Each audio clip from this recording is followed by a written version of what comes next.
Bonjour à tous, j'espère que vous allez bien. Donc aujourd'hui on se voit sur un tuto préparation du kit. Donc je vais vous expliquer comment je prépare mes kits. Donc là vous avez la boîte du kit. Donc vu que c'est un transkit, vous avez la boîte aussi du transkit. Donc au lieu d'avoir 50 boîtes sur mon poste de travail, j'ai acheté il y a 3 ou 4 ans une boîte à Lidl. Donc, vous voyez, c'est cette boîte là pour ranger tout dedans. Donc je vous explique comment je fais. Vous voyez, tout est rangé dans ma boîte et au lieu d'avoir plusieurs boîtes comme il y a là, peu importe le modèle que vous montez, et tout est dans une seule boîte. Alors, à part que j'ai pas mis les parties transparentes, parce que je les ai pas encore séparées, mais bon. Donc je mets tout dans cette boîte là. Donc vous voyez, il y a les pièces du kit et il y a les pièces du transkit. Donc pour ce faire, vous voyez, j'ai référencé la partie 1, la partie 2, la partie 4, tout ça, j'ai tout dispatché. Donc là, la carrosserie, le châssis, ici les disques, les jantes, là le passage de roue avant-arrière avec les amortisseurs, ici tout ce qui est partie intérieure, là tout ce qui est partie du moteur, et ici tout ce qui est partie berceau avant, berceau arrière, échappement, tout ça, tout est de ce côté-là. Ici je range mes notices du transkit, celle-là je vais la laisser de sortie, voilà, avec ma résine, ma PE, mes décalques, et bien sûr les parties de transparence que j'ai pas encore faites. Donc voilà comment je dispatche tout dans la boîte. Surtout quand vous n'avez pas de place. Bon, moi ça va, j'ai de la place, mais bon, tout le monde n'a pas de la place. Au moins vous avez tout dans une boîte. C'est protégé de la poussière. Et vous avez tout à portée de main, tranquillement. Donc là, mes deux boîtes là, hop, ils sortent pas. Ça, on peut le ranger. Donc ensuite, je vais redescendre un peu la caméra. Hop, excusez-moi. Voilà. Donc une fois que j'ai tout séparé comme ça, maintenant, au niveau de ma notice, je suis un peu trop bas. Voilà.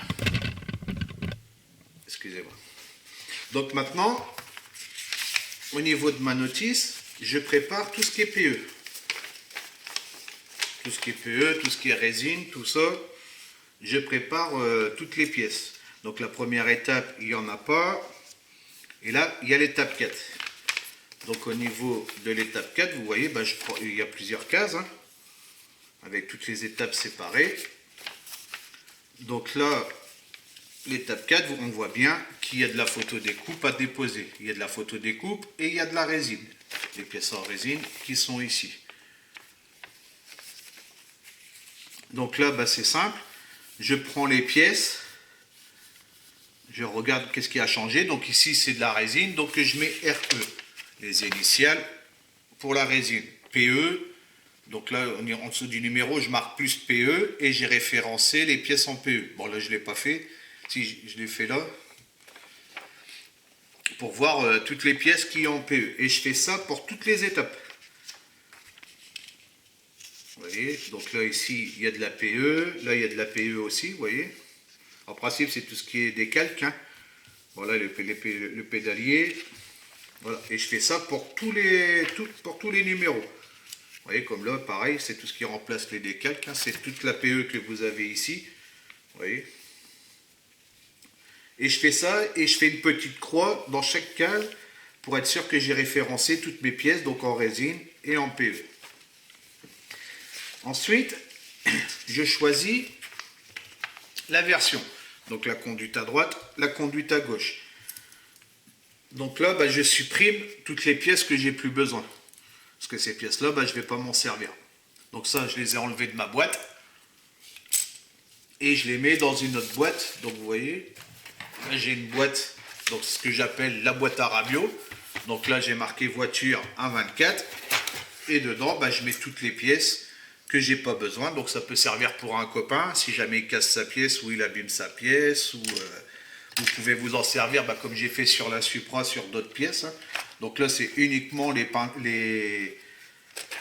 tout ce qui concerne, on va dire, pas les parties transparentes, parce que les parties transparentes, pour ne pas les abîmer, je les mets dans une autre boîte.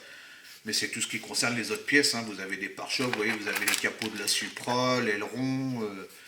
Ça peut servir pour autre chose, hein, pour faire une transformation bien haute. Vous les gardez, hein, vous gardez ça en réserve, hein, comme on dit. Ça peut toujours servir. Et là, par contre, donc vu que j'ai choisi la version B, je raye la version A. Et vous allez voir que c'est très important parce qu'il y a d'autres étapes, vous voyez, vous avez besoin. Là, vous avez besoin de la A, là c'est pareil. Même plus loin après, plus tard, ici, là, vous voyez, ici, au niveau des balais d'essuie-glace, voilà, au moins, et puis vous supprimez ces deux pièces-là, au moins vous êtes sûr de ne pas vous tromper. Vous voyez ce que je veux dire? Au moins vous avez tout sous la main et uniquement les pièces que vous avez besoin. Là c'est pareil, il faut de la résine. Donc là ça va être à couper. Donc hop, j'ai marqué, c'est pas PE, mais c'est RE. De toute façon, il y a de la PE aussi à mettre, plus résine. Voilà. Parce que là, j'ai oublié. Là, je l'ai surtout noté, c'est pour vous. Hein. C'est pour faire le tuto. C'est pour ça que j'ai tout noté comme ça. Et là, vous avez préparé donc toutes vos pièces. Donc, une fois que vous avez préparé toutes vos pièces, donc la résine, les pièces du kit, si vous faites juste le kit, vous n'avez pas besoin de l'étape avec la résine. Vous voyez, c'est selon le modèle que vous avez. Une fois que vous avez fait tout ça, on passe à la peinture. Vous voyez, donc ici, là, vous avez tout ce qui concerne la peinture. Donc moi, j'utilise surtout de la peinture Tamiya pour l'intérieur. Donc j'ai préparé toutes mes peintures. Vous voyez, là il faut du XF2, hop. Donc le XF2, il est ici, vous voyez. J'ai pris numéro par numéro et j'ai pris toutes les peintures.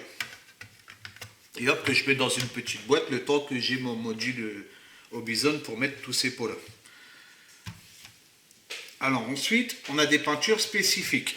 Vous voyez, comme là c'est du chrome silver. Là c'est du gunmetal. Et ici, c'est du mat aluminium. Donc ça, j'ai pris les pots quand même, hein, pour si je fais des retouches au pinceau ou des petites pièces au pinceau. Mais celle-là, je travaille avec une autre gamme de peinture, surtout que c'est des pièces, en principe c'est le moteur ou bien autre. Je travaille avec de AK Extreme Metal. Donc j'ai pris en même temps les références AK Extreme Metal. Vous voyez, pour ces deux-là. Vous voyez, le gunmetal avec le gunmetal, hop, le gunmetal. Et là, l'aluminium mat. Et je fais ça pour toutes les peintures que j'ai besoin. Donc là, c'est du AK. Ici, par contre, le chrome silver. Et bien là, j'ai du chrome silver de chez Gravity, qui est exactement la même teinte. Donc, j'ai récupéré, vu que j'ai deux pots comme ça, pareil, je le prends aussi. Parce que celle-là, il y a besoin de la diluer à 50-50 pour la passer à l'aéro, que là, je peux la passer directement à l'aéro. Il faut gagner un petit peu de temps pour exactement la même peinture, vous voyez. Vous gérez comme ça selon ce que vous avez besoin. Ensuite, ici, vous voyez, donc là, vous avez le XF, donc pour les peintures mates, et le X pour les peintures brillantes. Et vous avez le TS. Donc le TS, ce sont des bombes de peinture. Donc chez Tamiya, les TS, ils mettent souvent les bombes, c'est pour faire les carrosseries. Donc là, vous avez du noir et le 95, c'est du rouge. Sauf que moi, je ne fais pas le rouge. Donc là, je vous avais fait déjà un tuto, hein, comment j'extrais ma peinture des bombes pour pouvoir la passer à l'aéro. Donc celle-là, je l'ai gardée. Hein. Mais le tuto, je vous laisse aller revoir le tuto ou voir le tuto si vous ne l'avez pas vu. Et au niveau du TS95, moi j'ai choisi la peinture Gravity. Donc j'ai choisi la couleur que je voulais, hein, parce qu'il y a plusieurs packs. Hein. Il y a un rouge, j'ai le rouge aussi. Mais moi je vais la faire en bleu. J'ai envie de la faire bleue, donc j'ai choisi le bleu. Donc le TS95 est à remplacer par la peinture Gravity. Quand je la verrai sur la notice, et ben, je remplacerai par ça. Donc chez Gravity, je crois que chez Gravity, il faut faire attention, c'est au niveau de l'après. Parce qu'au niveau de l'après, selon la teinte que vous choisissez, il y a deux sortes d'après. Donc il y a le gris clair et le gris foncé. Donc là, vous allez sur le site, si jamais vous faites de la Gravity, hein, vous allez sur le site et vous regardez si c'est le primeur foncé ou le primeur clair qu'il vous faut. C'est marqué hein, sur le côté droit. Si vous ne connaissez pas l'anglais, bah vous faites comme moi, hein, vous faites traduction. Et ça va vous traduire le primeur, ou sinon c'est marqué en vert, vous cliquez dessus, ça vous met directement sur le produit.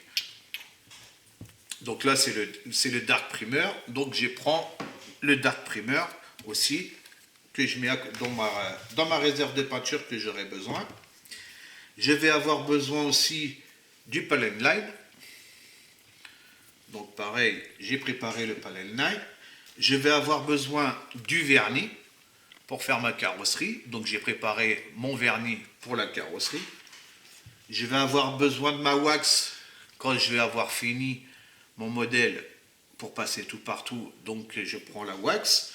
Je vais peut-être avoir besoin du compound selon comment va être mon vernis. Donc je prépare mon compound. Vous voyez, je prépare tout pour avoir tout sous la main. Je vais avoir besoin de mon vernis brillant pour passer au pinceau sur les compteurs. J'ai préparé mon vernis, vous voyez.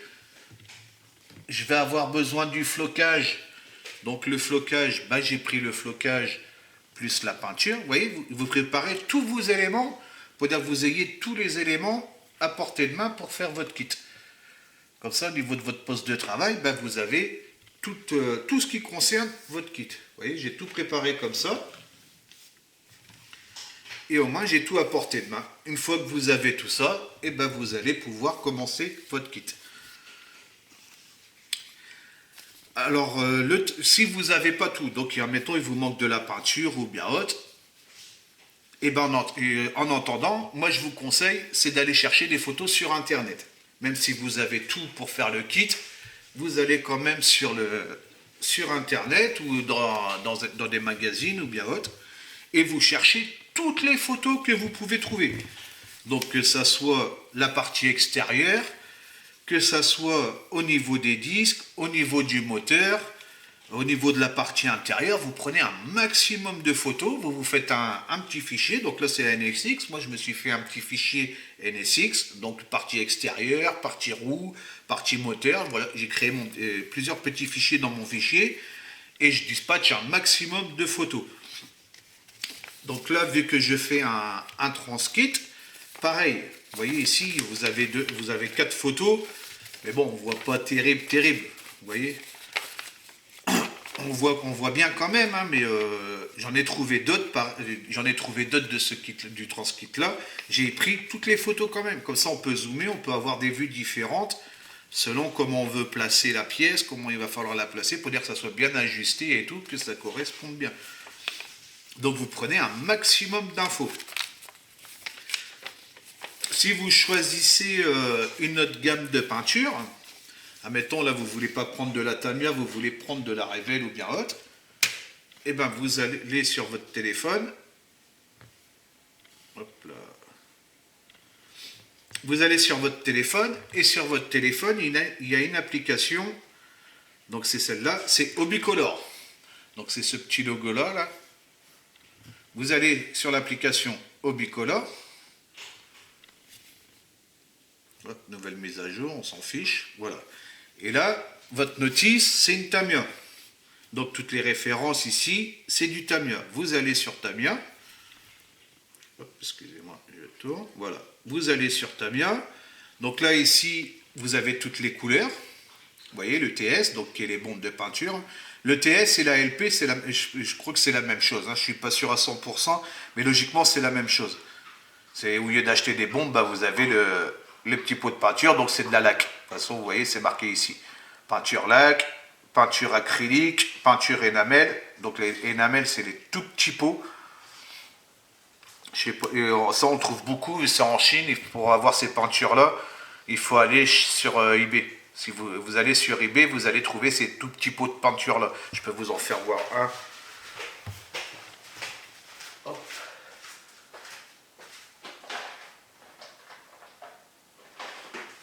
Vous voyez, c'est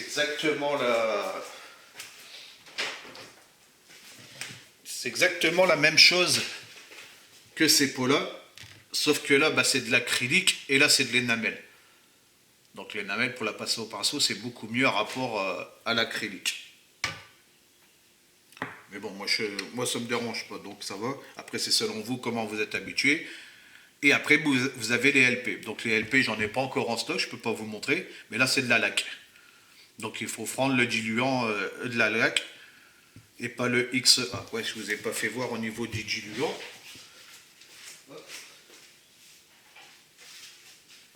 Vous voyez, si jamais j'ai mes peintures à diluer, et ben voilà. Donc j'ai pris le X20A.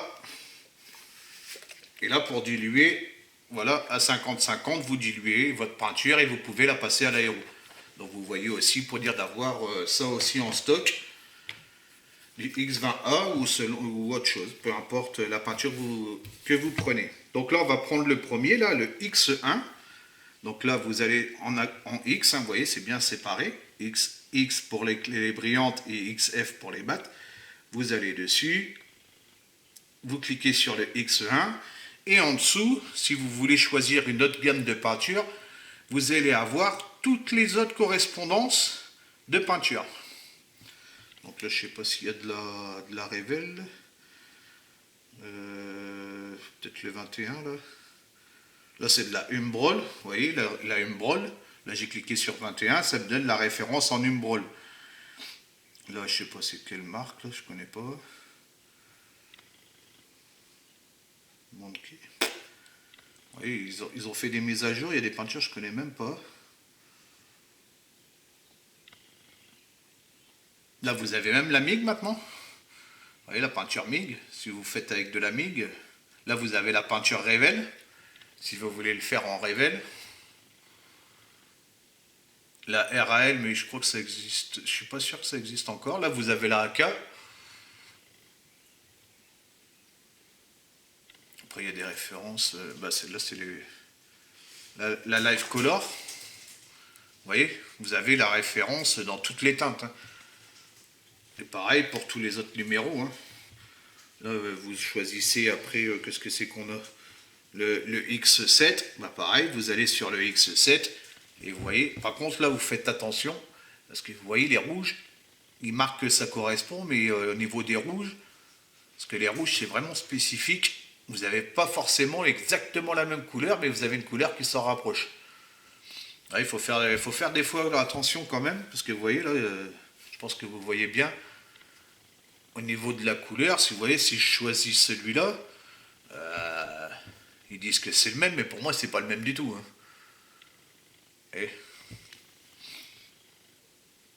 Donc vaut mieux, de toute façon moi en principe quand c'est un kit Tamiya, au niveau des voitures je parle, hein, après ça dépend de la maquette que vous faites. Moi si c'est un kit Tamiya je prends les peintures Tamiya et si c'est un kit Revell je prends les peintures Revell. Pour faire l'intérieur tout ça, il y a juste les carrosseries, bon là je prends comme vous savez la gamme Gravity. Donc voilà. Eh bien écoutez, j'espère que ce petit tuto vous aura plu sur la préparation de mon kit. De savoir comment je procède. N'hésitez pas si vous avez des questions, tout ça à demander, à me poser. Il n'y a pas de problème, je vous réponds dès que je vois votre message, je vous répondrai. Et puis je vous dis à bientôt pour un futur tuto ou une prochaine vidéo. Ciao, ciao.